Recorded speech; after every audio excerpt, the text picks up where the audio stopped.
Hey everybody, it's Allysse from Allysse TV. I'm from the USA, and you can follow me on Twitter, Twitch, Instagram, and YouTube at Allysse TV. Also, I have a website called AlysseTV.com where you can sign up for my email list. And I'm also on TikTok at Allysse.tv. Hi, my name is Alina Gonzalez. I'm half Spanish, half German. And yeah, you can find me on TikTok and on Instagram where I post my life in Korea, like kind of vlogs and kind of stuff. So if you enjoy that. Hi guys, I'm Saki. I'm from Japan. I'm a cosplayer and I do modeling as well. Please check me out on my Instagram and Twitter at Saki-chan1. Recently, I have started YouTube, so if you are interested in me, please subscribe to my channel. Thank you. Hi, my name is Aisha and I'm from India. Hi everyone, my name is Natty. I'm Thai, but I grew up in the UK, and as of right now, I am in Thailand. If you would like to get to know me more, you can also subscribe to my YouTube channel and follow me on Instagram. Hi, my name's Nicole Beckley and I'm from the United Kingdom and I'm living in Bradford-on-Avon. Hello, I'm Mandy and I'm from Malaysia. You can find my Instagram here. Hi, my name is Deema and I am Palestinian Canadian. I was born and raised in Dubai and I moved to Canada 4 years ago. I make K-drama related content on TikTok and YouTube. You can find me on TikTok at Deema Loves Drama and on YouTube at Deema Loves Drama. Let's fangirl together.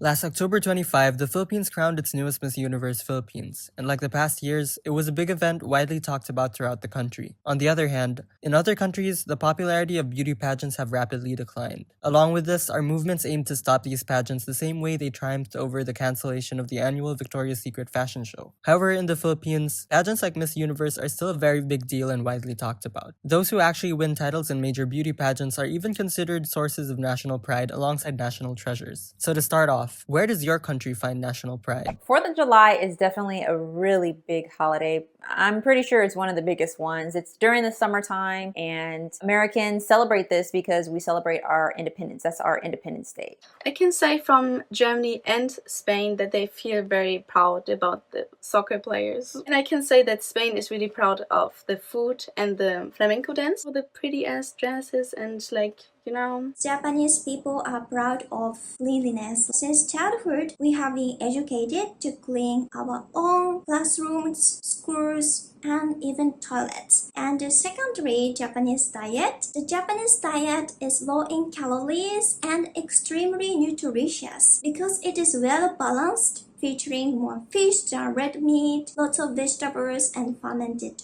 food. And lastly, the Japanese culture. I think Japanese culture is quite unique because we have both traditional and modern cultures, and both of them coexist or blend together. I think that my country finds national pride in its ethnic diversity. India has over 20 different states, and each state has its own festivals, its own culture. It's what sets them apart, and I think that is what gives them a sense of national pride. Indians are very proud of Gandhi. You have to be the change you wish to see in the world. Bollywood, I think that is a matter of national pride for every single person who is Indian. And also our intelligence. I think India really prides itself on its knowledge and its contribution to everything from medical science to space-related stuff. I think Thais would say that our national pride is our traditions and festivals. I'd also say Thai food, because who doesn't love Thai food? Thai food is really famous, right? So I think we take a lot of pride in that as well. Brits are proud of the royal family, the Queen, their arts, their culture, and our writers, obviously Shakespeare. And my personal favorite is C.S. Lewis, the musicians that this country has produced. Rolling Stones, Queen, Beatles, Oasis, the list can go on. We are proud to call ourselves Malaysian because we are cultural diverse, which makes us has the ability to adopt to a different environment very quickly. Most of us are multilingual. Conversation is kind of interesting and funny because we have a habit of alternating all the languages that we know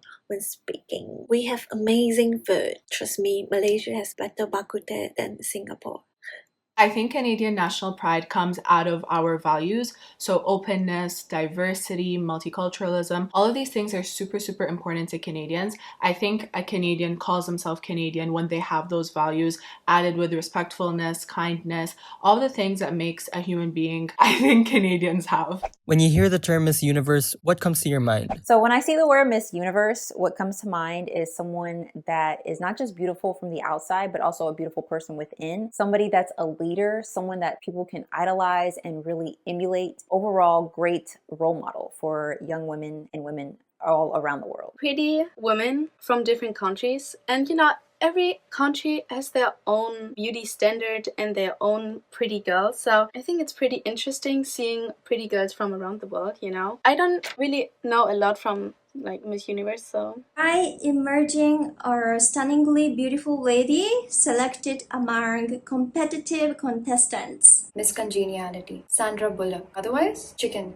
I thought of chicken first. I am always thinking about chicken. When I hear the term Miss Universe, I think of beauty pageants and beautiful women. Women representatives from different parts of the world who are blatantly, physically beautiful, drop dead gorgeous. They're made to be beautiful because of how much they really and truly care about the world. Elegant, beautiful, proud, responsibilities, and confidence. This is so random, but when I think of Miss Universe, I just think of Steve Harvey's mistake a few years ago putting the crown on the wrong person. But yeah, it's usually a crown, a very like beautiful woman smiling brightly at a camera with like a heavy face of makeup in like a blue shiny dress with a sash. That's the first thing that comes to mind when I think of Miss Universe. How popular is the Miss Universe pageant in your country?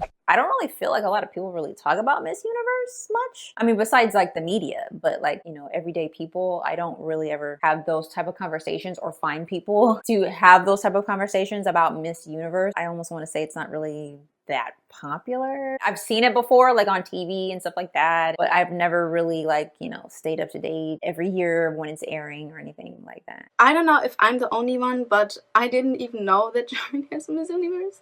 I didn't see her, and I didn't see the Miss Universe from Spain. I don't think this kind of thing is popular in Germany or Spain. And we also don't talk about this kind of stuff in my family because my family doesn't give a shit about beauty. In Japan, it is not so popular. Some universities hold beauty pageant, even to choose the most beautiful female student on the campus at campus festival. But some universities ban beauty pageant because it could lead to gender discrimination. Not really. I don't remember the last time somebody brought up Miss Universe or Miss India or any of those pageants. Either because it's nothing new anymore in the sense that it's been repeated over the years, so no one cares about it as such, or it could be because the preceding generations have become more progressive in their thoughts. The hype surrounding it has dramatically waned over the years. I don't think we care anymore. Miss Universe is really popular in Thailand. Obviously, it's one of the biggest beauty pageants in the world, but also beauty pageants in general is just really popular in Thailand. So we have beauty pageants for like basically everything. It is a hot topic to talk about. The UK has been part of the 4 major beauty pageants for a very long time. It is still wildly spoken about. It continues to be very popular today. Literally 20 beauty pageants being held per year, according to my research. No, we don't talk about it. At this point, I believe most of the Malaysians are like me. We don't really care about the contest because there's nothing special or hype about it, and it is slowly fading away. The only thing I remember is Steve Harvey. He crowned the wrong Miss Universe back in 2015. This might actually seem weird, but I've not heard a single person in the past 4 years talk about Miss Universe. I just googled it now, and there was a Miss Universe Canada 2020 competition on the 24th of October. I've never heard of it. Nobody has talked about it. It's just not mainstream. Being from the Middle East and Canada, I actually see the differences between how pageants are received. When I was in Dubai, my entire family would sit around like our couch and watch Miss Universe on TV. It was super mainstream mainstream. There were so many advertisements, but in Canada, pageants aren't well known because they're not on mainstream television. They're not in any of our advertisements. It's just not a thing, honestly. I think most of the time when people talk about events or news on cable television, it's mostly about sports. So hockey, basketball, those are the things that usually grab like Canadian attention. But pageants, me and my peers genuinely don't talk about them. In the Philippines, pageants like Miss Universe are still very much popular. According to Google Trends, Philippines tops the list of countries with the highest search activity for the term Miss Universe in the past 5 to 15 years. The weight of winning the title has even been equated to Manny Pacquiao winning a boxing match. Meanwhile, around the world, pageants are now rapidly decreasing in popularity. In recent years, pageants that are still on TV have ratings that are declining year on year. Moreover, people have also started viewing them in a negative light, calling them archaic or old-fashioned. Why do you think this is so? I feel like if there's other countries that are really like for these pageants and it's a really big deal to them, like there's really no problem with that. I don't really feel like it would be considered old-fashioned though if there's beauty pageants all around this world. If anything, I look at it more as it's a traditional type of thing because it's been happening for so long. The Filipino women are one of the prettiest, in my opinion, around the world. So they are proud of their Miss Universe, so they want to make it popular. You know, for example, I only know the Miss Universe from the Philippines because I made a TikTok. People called me Katrina Gray, that I look a little bit similar. I'm sorry if I'm not.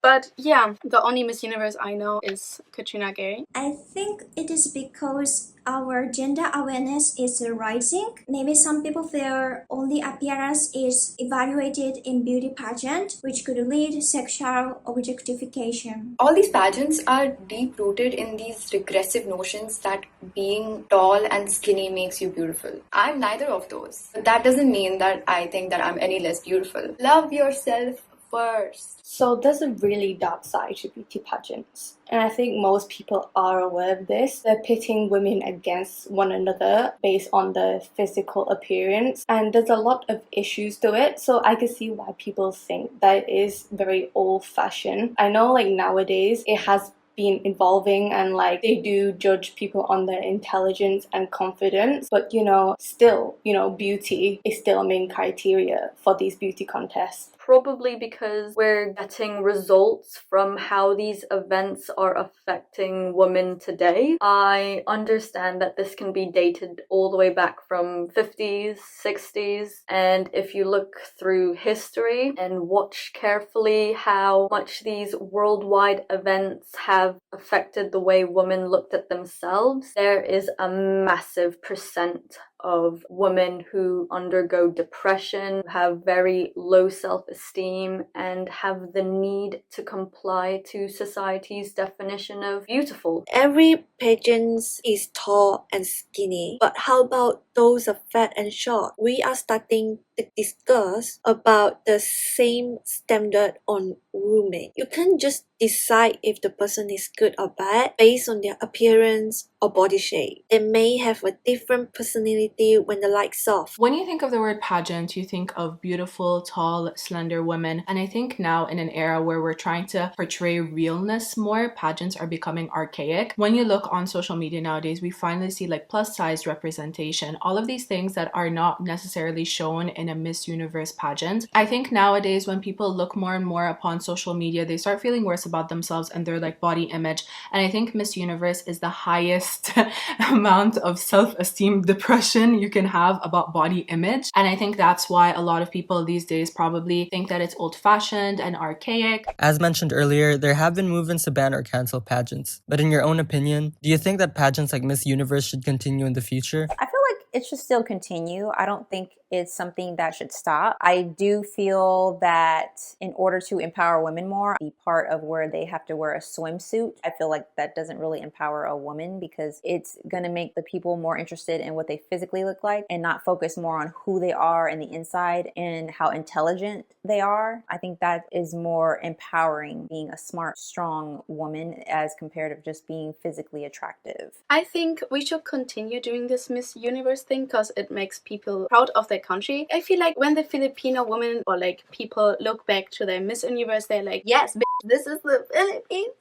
It makes people proud and happy, so why not continue? In my opinion, we should not continue beauty pageant because it could reinforce a wrong definition of beauty, and some people may get a wrong message like women are evaluated by only physical appearance. Instead, we should respect diversity and inner beauty should be evaluated more. It's a double-edged sword. Like with everything in the world, it tries to stereotype women into specific group. Women are only desirable if they look a certain way or their physique is a certain way. It tries to imply that people of curvier natures or curvier physiques or shorter heights are not as desirable or beautiful as the others. I think there's more to a woman than just what she looks like and her physique and how she presents herself in a room full of people. There are definitely 100 other ways that you can make a woman feel empowered rather than by her needing to display her body. But I think there are a lot of good things that come out of these pageants as well. It launches a lot of the careers for other women involved. It gives them a chance to work for the causes that they come forward for. I do believe a lot of these women end up helping a lot of charitable causes and whatever causes that they came there for to support. I honestly think beauty pageants aren't going anywhere anytime soon. But for it to stay, it needs to evolve as we evolve, as social norms change. They need to keep changing as well. If there are women out there who do say these beauty pageants do empower them and they empower other women, then we should try not to judge them or speak negatively about them. Women get to have a platform to empower other women and to raise awareness of charities and causes. So I believe, why not? Honestly, there are so many beautiful women all over the world, and the world needs to basically just be educated on how to find beauty in every person's imperfect perfection. Beauty should not be measured on a person's color, height. There should not be a list of what beauty should be. I don't think we need to stop beauty pageants. Society just needs to be taught that we are all fearfully and wonderfully made. Some women may work hard to make themselves prettier and perfect just to participate in the competition. I think now is the era of social media. Every woman, regardless of ages, everyone can become an influencer or YouTuber. Doesn't matter if you're 8 or 50 years old, you're tall or you're short. There's someone who like you. I think that if pageants wanted to continue in the future past 2020, they need to be more inclusive, to add all body types, all looks, and focus more on personality and accomplishments rather than beauty. I think at the end of the day that if you watch a Miss Universe competition and you feel bad about yourself, that's not empowering women. I really hope in the future that pageants become this beautiful thing that where you look upon them and you're like, yes, I'm vying for the woman that wants to become a Nobel Prize winner. And to add things like hijabis and plus size models, you know what I mean? Like that would show us, inclusivity. These things are what's supposed to be the future, and I really hope that pageants become that.